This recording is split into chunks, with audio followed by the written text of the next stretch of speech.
আসসালামু আলাইকুম ভাইয়া, আমি ইমন রাজবাড়ী জেলার বেনীনগর গ্রাম থেকে লিখছি।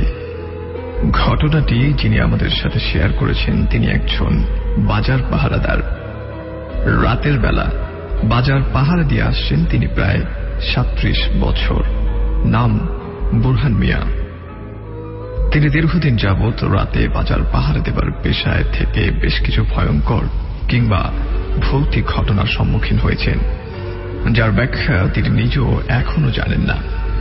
তার মুখে বলা ঘটনাটি হুবহু আপনাদের সামনে গল্প আকারে তুলে ধরছি। আমি মোহাম্মদ বুরহান মিয়া। আমার বাড়ি বর্ডারের কাছে। বর্ডারের কাছে একটি বাজার আছে। আমি প্রায় ৩৭ বছর ধরে এই বাজার পাহারার চাকরি করি। একদিন রাতের বেলা আমি রোজ প্রতিদিনকার মতো বাজার পাহারা দিতেছিলাম। সেদিন ছিল পূর্ণিমার রাত। আকাশে সুন্দর চাঁদ উঠেছিল। আমার স্পষ্ট মনে আছে আকাশে কোনো মেঘ ছিল না।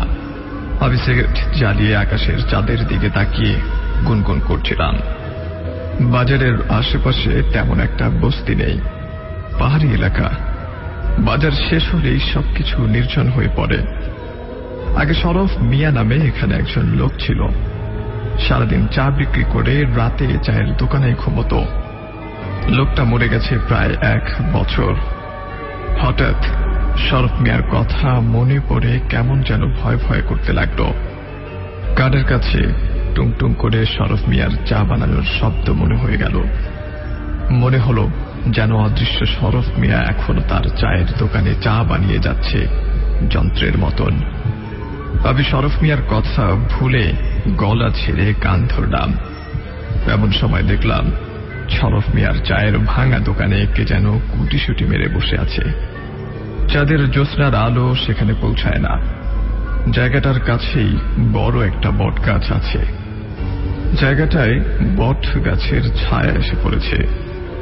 আমি জিজ্ঞেস করলাম, কে ওখানে? একটা শ্যামলা রঙের মলিন মেয়ে মুখ তুলে তাকালো আমার দিকে। মেয়েটার ভেতর কোনো আকর্ষণ নেই। সাধারণ একটা মেয়ে, অতি সাধারণ, রোগা, শ্যামলা। মেয়েটা গলা ভাঙা আওয়াজে বলল, আমি নীলুফার ইয়াসমিন, বয়স ১৭ বছর, বাড়ি শান্তিপুরে। আমি ক্লাস 9-এর ছাত্রী। আমার বাবা নুরুল ইসলাম, পেশায় স্কুল মাস্টার।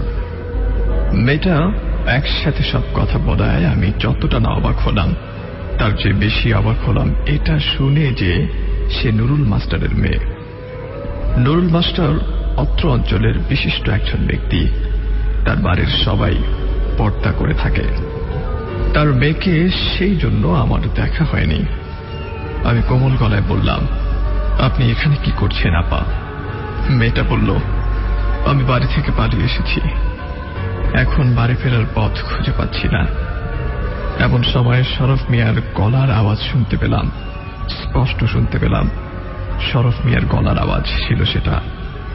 আমি ঝট করে পেছনে তাকালাম, দেখলাম কেউ নেই। আমি সম্ভবত ভুল শুনেছি। আমি মেয়েটির দিকে হাত বাড়িয়ে বললাম, এসো, আমি তোমাকে বাড়ি পৌঁছে দেব। মেয়েটি আমার হাত ধরতেই আমার সমস্ত শরীর যেন শীতল হয়ে গেল। একটু আগে যে মেয়েটাকে আপা বলে সম্বোধন করছি সেই মেয়েটার প্রতি আমার কেমন যেন মায়া জন্মে গেল। আমি মেয়েটাকে পথ দেখিয়ে দিতে হাঁটতে লাগলাম। এক সময় বাজার পেছনে ফেলে মাঠের ভেতর দিয়ে হাঁটতে লাগলাম। আমার মনে হলো পুরো বাজার ভর্তি যেন মানুষ। দূর থেকে আমি ভরা বাজারের আওয়াজ শুনতে পেলাম। মানুষে যেন বাজারের মধ্যরাতে কম কম করছে। মেয়েটির হাত ধরে আমি হাঁটতে লাগলাম। হাঁটতে হাঁটতে এক সময় নদীর পাড়ে চলে আসলাম। নৌকায় করে নদী পার হতে হবে, তারপর শান্তিপুর। আমি পেছনে ফিরে তাকালাম, কিন্তু মেয়েটা নেই। আমার কেমন যেন ভয় ভয় করতে লাগলো। আমি দৌড় দিলাম। দৌড়াতে দৌড়াতে দেখলাম অনেক দূরে একটা জায়গায় আগুন জ্বলছে। হিন্দুদের শ্মশান সম্ভবত। কিছু লোক দেখলাম। আমি ভাবলাম ওদের কাছে গেলে একটু রক্ষা পাবো। এরা হিন্দু মানুষ, মরা পুরনো এদের কাজ। আমি শ্মশানে গিয়ে লোকগুলোর পাশে যেতেই দেখলাম যে লোকগুলো সবার চেহারা এক এবং সবার চেহারাই শরফ মিয়ার মতো। আমি আরো চমকে গেলাম।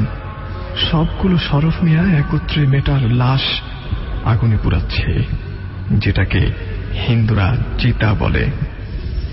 আমি মেয়েটার দিকে তাকাতেই মেয়েটার আগুনে গলে যাওয়া মুখ নিয়ে বিভৎসভাবে আমার দিকে চোখ মেলে তাকালো।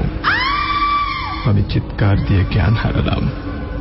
এরপর দিন জ্ঞান ফেরার পর আমি নিজেকে হাসপাতালে আবিষ্কার করলাম। আমি প্রায় 3 দিনের মতন জ্ঞান হারানো অবস্থায় ছিলাম। এরপর কবিরাজ আমাকে তাবিজ কবজ দেন, আর খোঁজ নিয়ে জানতে পারি শান্তিপুরের নুরুল মাস্টারের মেয়ে নীলুফার ইয়াসমিন এক হিন্দু ছেলেকে ভালোবাসত। তার পরিবারের কেউই সেই ভালোবাসা মেনে নেয়নি, তাই নীলুফার নিজের গায়ে কেরোসিন ঢেলে পুড়ে মরেছিল, আর শরফ মিয়াকে দিয়ে সেই কেরোসিন তেল মিথ্যা বলিয়ে কিনিয়েছিল নীলুফার ইয়াসমিন।